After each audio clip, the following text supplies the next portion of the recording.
नमस्कार, मैं हूं प्रशांत भारद्वाज और आप देख रहे हैं न्यूज रूम पोस्ट। लोकसभा चुनाव में अब करीब 4 महीने का वक्त बचा है। इस बार बीजेपी ने 400 पार का नारा दिया हुआ है, लेकिन ये तभी संभव है जब बीजेपी गैर हिंदी भाषी राज्यों में सीटें अपनी बढ़ाएगी। हिंदी भाषी राज्यों में तो बीजेपी ताकतवर है ही, ये हम सब जानते हैं। बीजेपी ने इस पर टारगेट करना भी शुरू कर दिया है और इसकी शुरुआत कहीं और से नहीं बल्कि ममता दीदी के पश्चिम बंगाल से की गई है। पार्टी ने अगले चुनाव में बंगाल में 35 सीटों पर जीत का टारगेट सेट किया है, लेकिन क्या आप ये जानते हैं कि इसका आधार क्या है? बीजेपी के लिए पश्चिम बंगाल में 42 में से 35 सीटों पर जीत कैसे हो पाएगी और 2024 के चुनाव में मोदी के विजय रथ के सामने पश्चिम बंगाल में क्या चुनौतियां बीजेपी के सामने होंगी, ये सारी चीजें हम आपको इस वीडियो में बताने वाले हैं। बीजेपी ने 35 सीटें जीतने का टारगेट सेट कर लिया है। केंद्रीय गृह मंत्री अमित शाह और बीजेपी के अध्यक्ष जेपी नड्डा ने पार्टी की पश्चिम बंगाल यूनिट की तैयारियों का जायजा लिया था और इस दौरान दोनों ने बंगाल मिशन के लिए 15 सदस्यीय कोर चुनाव प्रबंधन कमेटी का गठन भी कर दिया। पैनल में बंगाल के लिए 4 केंद्रीय पर्यवेक्षक हैं, लेकिन यहां पर दिलचस्प बात यह है कि राज्य से 4 जूनियर केंद्रीय मंत्रियों को छोड़ दिया गया है।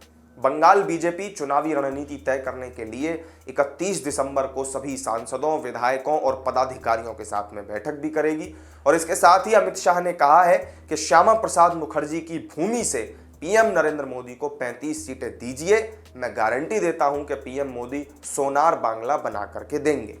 अगर हम 2021 के विधानसभा चुनाव में 0 से 77 सीटों तक पहुंच सकते हैं तो हम 2/3 बहुमत के साथ सरकार भी बना सकते हैं।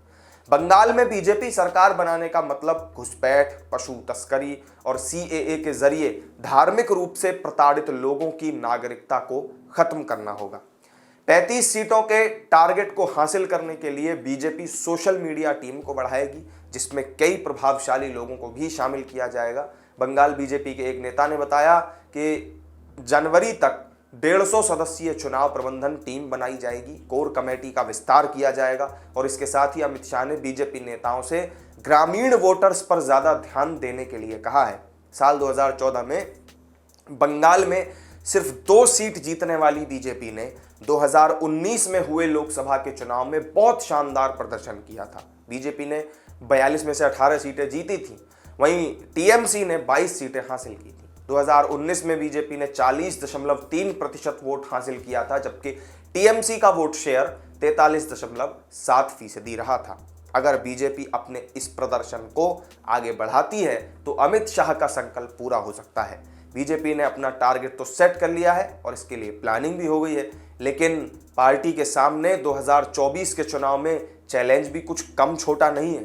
2024 से पहले बीजेपी को कई चुनौतियों से गुजरना होगा। मसलन 35 सीटों वाले अपने टारगेट को हासिल करने में जुटी बीजेपी के सामने एक तो पश्चिम बंगाल में आंतरिक कलह जो है वो बहुत चिंता का सबब बनी हुई है, पार्टी को इससे भी निपटना है। दूसरा, पार्टी अध्यक्ष जेपी नड्डा ने पश्चिम बंगाल के नेता अनुपम हाजरा को भी पार्टी के राष्ट्रीय सचिव के पद से हटा दिया और उसकी वजह भी उनके बीते कुछ समय से राज्य में पार्टी की कार्यप्रणाली की आलोचना करना माना जा रहा है।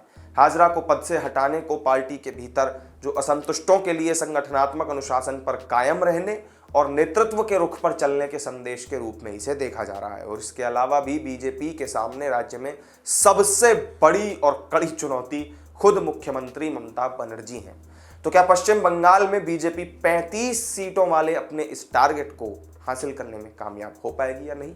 आपको क्या लगता है? कमेंट करके हमें जरूर बताइएगा। वीडियो अगर अच्छी लगी हो तो लाइक और शेयर कर दीजिएगा और चैनल को सब्सक्राइब करना मत भूलिएगा। फिर मिलेंगे नई वीडियो में नई जानकारी के साथ। नमस्कार।